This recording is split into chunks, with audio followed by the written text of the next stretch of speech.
Hello everyone, welcome back to another brand new video. I know I said last time the Chainsaw Man was up next, but I've since started reading the manga, and I have a lot of new thoughts on the topic, so I will be pushing that back. It will actually be next time though. But today's video is another review, and it's one I've been excited to make for a while now. I'm going to be covering Your Lie in April, I Want to Eat Your Pancreas, and A Silent Voice. I know the first question on a couple people's minds is going to be, why are you covering this trio in this fashion? Why are you covering it all in one video? What does this trio that's not even a trilogy have to do with one another? You'll learn soon enough. Anyways, ladies and gentlemen, I watched a depressing Animanga trio, and this is what happened. So first up is Your Lie in April. A little backstory on why I chose this anime to watch, and you guys are gonna love this. My last three animes were JJK, Chainsaw Man, and Death Note, and those aren't very happy shows. I mean, two of them are literally in something called the Dark Trio, so I decided I wanted to watch something happy. Now, I had always had Your Lie in April on my watch list, and literally only because I had heard the opening on TikTok and was like, yeah, this shit slaps. So I skimmed through the synopsis and saw it was about a girl helping a boy overcome some grief to help him play piano again. I thought to myself that this sounds like it'll end up being a happy anime, and yeah, this anime is not a fucking happy story, but let's jump into this review.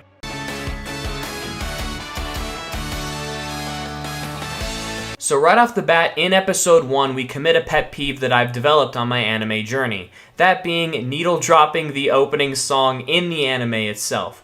Full Metal did it, JJK did it, but this is the worst example. Kosei is literally listening to the opening song in his headphones, and then Tsubaki just straight up name drops the band, and it all comes off as some weird bad sponsored ad. No way! This is that new song from Goose House! Anyways, this show is a weird case to review because this is the part where I tell you the plot, but this show doesn't really have a plot. We kinda are just following this part of Kosei's life. This whole first couple of episodes revolves around Kosei meeting the Manic Pixie Dream Girl, Kaori. She tries to help him get over his anxiety around playing the piano after his mother's death, and this culminates at their first performance together. Kaori ends up begging Kosei to be her accompanist for her performance, and after he finally gives in, we get their great performance scene. One of this show's highlights is the way it handles its music scenes, especially surrounding Kosei. The imagery they use to display Kosei's anxiety and how he can't hear the notes is really effective. In fact, I'd say my favorite thing about this show is easily the imagery and cinematography.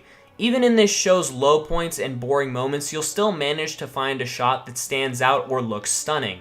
Kaori and Kosei have a rocky performance together, with Kosei struggling to hear the notes and even stopping. However, we get the great moment where Kaori also stops and just turns to Kosei and asks him to try again. Not quite my tempo. After they finish their performance, Kaori faints. Now, this should have been an immediate red flag to me on where the show was going to end up later, but I honestly thought she just went a little too hard on the violin and passed out, and it was nothing. The next little section focuses on Kosei preparing for a solo competition that Kaori signed him up for. During the lead up to this, we get a lot of cute, memorable moments. We get the bridge scene, which I really liked, and this scene ends up getting referenced way later during the final moments of the series. Another moment I love is when Kosei carries Tsubaki home on his back. That episode starts with a young Tsubaki carrying a young Kosei home on her back, and then ends with the reverse, and I just thought that that was some nice storytelling. We end up meeting Takashi and Emi, who are Kosei's rivals and later friends, and that leads us into the performances. We end up seeing all three of the performances, and they are all very well done. Kosei ends up losing the competition, but it doesn't really matter much to him as he was just playing for Kaori. However, this next stretch is probably the peak of the show for me. This next section focuses on Kosei and Kaori preparing to play together again. Kaori gets an invitation to play at a gala concert, and she chooses Kosei as her accompanist once again. Hey, did you get any taller? Taller? Maybe it's 'cause you're not always looking down at the ground anymore. I really like the scene we get where we see the kids playing with sparklers and fireworks, which ends up being a weird trend with the three pieces of media we're covering today. All three of them have amazing fireworks scenes. Kosei ends up showing up at the performance, but there's no Kaori. Kosei is forced to go out on stage alone and play his piece, and this is probably my favorite episode of the show. The way they handle Kosei's performance and how he uses it to get over his mother's death and abuse that she had saddled him with is really good. And then after that amazing scene, we end the episode with seeing Kaori in the hospital, that being the reason she no-showed the performance. Now, the rest of the show consists of Kosei's preparations for his next competition and Kaori trying to get better so she can play with Kosei one more time, and this is where the show gets depressing. This section opens up with a lot of good Tsubaki content. This is where she fully realizes her feelings for Kosei. I really like the beach scene between these two. We get this neat shot where Tsubaki is following Kosei's exact steps, and then the scene ends when Kosei tells her about his plans to move away for college, and Tsubaki runs away sad. Now, the episode after that one contains a scene that has lived rent-free in my mind ever since I watched it, that being the scene of Kaori in the hospital struggling to stand up. This scene is fucking heartbreaking. The scream that she lets out to end that scene, both in sub and dub, makes me tear up. It's just awful. Yeah, so safe to say I had to take a break from the binge after that one. But we continue with Kosei and Nagi having their duet together. Kaori ends up listening to it from the hospital, and this is where she fully commits to the idea of doing anything to play with Kosei again. And then that leads us to the last 4 episodes of the show, which do not let up emotionally. We kick things off with Kaori wanting to take a risky surgery because she's desperate to play with Kosei again. And then we get one of the best scenes in the show where Tsubaki confesses her feelings to Kosei. You should fall in love with me instead. We then get a crazy 1-2 punch of scenes, the first being where Watari and Kosei go to visit Kaori and walk in on her having a medical episode, which is just terrifying to see. And then we follow that up with Kosei trying to save a dying kitten, and it's just like, Jesus, show, can we pump the brakes on the emotional damage? That leads us to our final episode, which is fantastic. Kosei's competition and Kaori's surgery are on the same day. We cut between Kosei's performance and Kaori's surgery, and this is the best scene of the show, no doubt. The imagery here is top notch. The moment when Kaori appears in the middle of Kosei's performance is done so well, because you, the viewer, and Kosei have the exact same reaction when you see her. You know that she did not make it, and yeah, the shot of Kosei realizing this is so sad. Their performance together, however, is absolutely fantastic.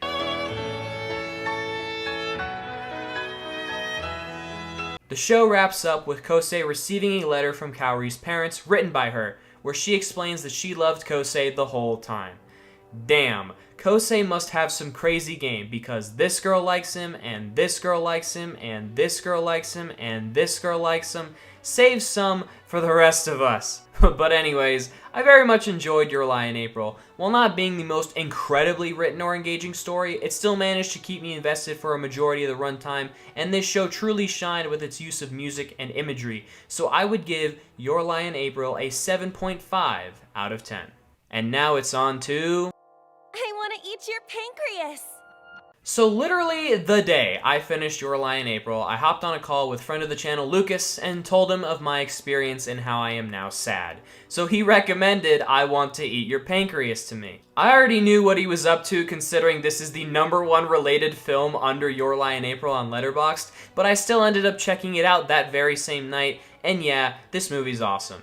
This is my favorite of the 3 projects we'll be talking about today. I think it does a lot of what Your Lie in April does better and in a shorter time span. I Want to Eat Your Pancreas, despite sounding like some sort of animated adaptation of Bones and all, is actually surprisingly wholesome for a majority of the runtime. This has a very similar plot to that of Your Lie in April. The manic pixie dream girl Sakura has a pancreatic disease that she will die from, and we see her relationship with our main character and how they impact each other's lives in their time together. This is just one of those movies that's for me. I've said in many of my other videos that I enjoy episodes or scenes dedicated to character work and just scenes exploring little quirks and traits about our characters, and this movie just has a ton of that. I mean, the entire movie's plot summary on Wikipedia is only 3 paragraphs long, and almost the entire first 45 minutes of this movie is just our 2 main characters hanging out. And while that might not interest some people, it actually makes me very engaged with these characters and makes the ending of this movie hit even more as I grew attached. I like the way both of these main characters are portrayed, for the most part, but we'll get to that later. Our main character is kind of an asshole and doesn't take the time to get to know anyone or even make friends, and Sakura is the complete opposite, super extroverted and bubbly, and she ends up breaking down our main character's cold exterior. I love the way this relationship is handled as well, for the most part. I like that there are hints of romance, but it never fully goes there, and they even describe it later as more complicated than a straight up friendship or romance. I also just love a lot of the scenes of these two hanging out. All of them except one, which we will get to, but let's go in order. I love the scene on the beach that these two share. Not only is it beautiful visually, but the part where our main character asks Sakura if she's really going to die is a great moment. That leads us into the trip that these two go on, and this is one of the best parts of the movie. We learn a lot about the two of them based on the way they act around each other, the way they play Truth or Dare, and then of course their answers to their questions playing Truth or Dare, and the moment where our main character picks up Sakura is a really cute moment. I also love that they make the decision to have our characters sleep in the same bed without making it sexual, but that leads us into our next scene. Honestly, I have not a lot of issues with this movie, but all of the issues that I do have are because of this weird ass scene. So our main character goes over to Sakura's house to get her favorite book because he wants to read it. When he goes to the bookcase to grab it, Sakura hugs him from behind and tells him one of her bucket list wishes is to do something naughty with somebody she isn't dating. So after this bombshell, she laughs in his face and says, "It's just a prank, bro." So our main character's reaction to this is to pin her to the bed, make her cry, run away, and leave? Hey dude, what the fuck was that? Not only is this scene really fucking weird and gives us pretty weird vibes about both characters, it is never addressed again after this, because after our main character runs away, he gets punched by Sakura's ex outside, and then she comes and finds him and apologizes, and we kinda just forget about that whole thing. Then we end up learning later through Sakura's diary that she wasn't joking, and she had written that fantasy down before going on the trip. Here's an idea, cut that whole fucking scene. You can keep that line from Sakura's diary later because it shows the evolution of the relationship between our two characters, how Sakura had that fantasy in mind at first, but then it went away due to their relationship evolving. Instead of the weird fucking scene that we get in Sakura's bedroom, have our main character bring up Kyoko and how she had just approached him telling him to stop hanging out with Sakura, and have that be the argument the two have that leads to our main character storming out. Anyways, after that, Sakura gets hospitalized, and this is when the movie begins the nosedive into becoming sad, and it happens fast. So obviously we've had the looming threat of Sakura's pancreatic disease this entire time, but now it rears its ugly head. We get this cute scene of the two in the hospital where our main character walks in on Sakura dancing and they play a little bit of Truth or Dare, and that leads us straight into our second fireworks scene of the day, and the fireworks scenes just continue to get better. I think visually this fireworks scene is the best, but there's more plot relevance in the fireworks scene of the next movie, but we'll get to that. Anyways, Sakura and our main character go to the top of this hill and they watch the fireworks together, and they share a hug. This ends up being the last time we see the two on screen together, and I really like that it's a happy moment that the two share. Sakura ends up getting out of the hospital, and it's at this point that I think we're gonna pull a Your Lie in April, where you think Sakura is better, and then they'll pull the rug right out from under you and say, psych, she's right back into the hospital. Our main character and Sakura make plans to hang out, and on the way, our main character runs into the Gum Guy, a character whose purpose in the story I really enjoy. I like that we see this guy throughout the film continuously offer our main character a piece of gum, and he always gets shot down. Then, finally, on the day of Sakura's death, we see her true impact on our main character, and he finally lets this guy give him a piece of gum and opens up to him. Then, at the cafe, we see our main character send Sakura the text that we see at the beginning of the film, basically sealing Sakura's fate. Hours go by, and when Sakura no-shows, our main character goes home. He's sitting around when he hears the newscast announce that Sakura was stabbed, and she died. Yeah. We have the looming threat of pancreatic disease over Sakura this whole time, and she dies to a random stabbing. And it's even set up earlier in the movie. I realized on rewatch that not only do we hear about a random stabbing on a newscast early into the film, Sakura even fucking mentions it before they go on their trip together. There was a murder in the town next to ours recently. I saw a policeman on TV say that criminals who go around randomly killing people are the hardest to catch. This is a devastating discovery, and now the movie enters a free fall of sadness, and I'm crying for a majority of this last part of the movie. We see our main character get to read Living with Dying, which Sakura left to him.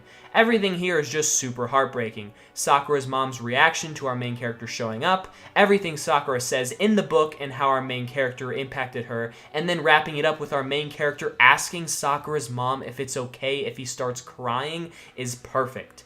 We end up wrapping up the movie with our main character showing the diary to Kyoko and asking her to be friends. So yeah, I really love this movie. I've already seen it twice, and despite a couple of problems, I think it stands strong as a film and it has a beautiful message. I would give I Want to Eat Your Pancreas a 9 out of 10. Now it is time for a silent voice. The day after I finished I Want to Eat Your Pancreas, Lucas and his sister threw this movie on me and I said, fuck it, make it a sad trilogy, and I hopped right into this one. The jokes write themselves when I say that the movie called The Silent Voice is the movie I have the least to say about, but it's true. I think this movie is pretty solid, but it also has some glaring problems I can't ignore.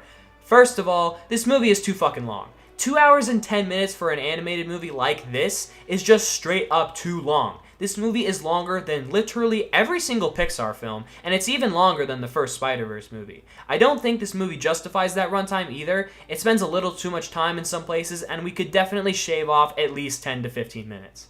Also, the way this movie starts is bold to say the least. This movie does one thing really exceptionally, and that's having detestable characters. Young Shoya, despite being a kid, is instantly hateable. Seeing him bully Shoko just for being deaf is genuinely some of the most upsetting shit I've seen on screen in anime so far, and I've watched a who's who of dark-ass shows so far.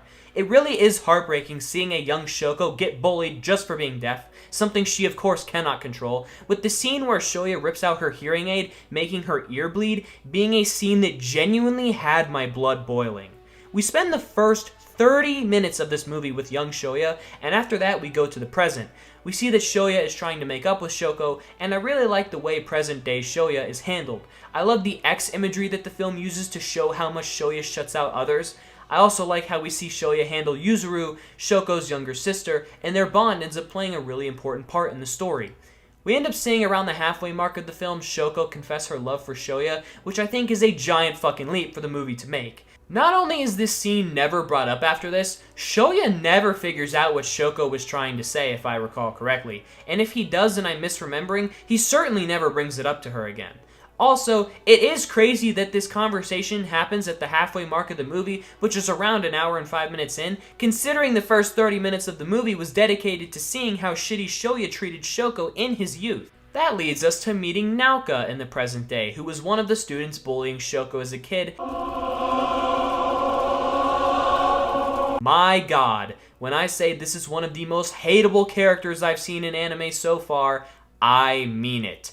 I've seen villains and characters who kill people for sport, and I still hate this character more than those people. I also fucking hate her inclusion in this story in general. The scene of her and Shoya reuniting is done really well, where after he realizes that she still hates Shoko, he kicks her off his bike and the X reappears on her face. That's when she should have been entirely erased from the rest of this story, but no, she just keeps reappearing in the friend group for some reason. I think it's because she's friends with one of the characters, but okay.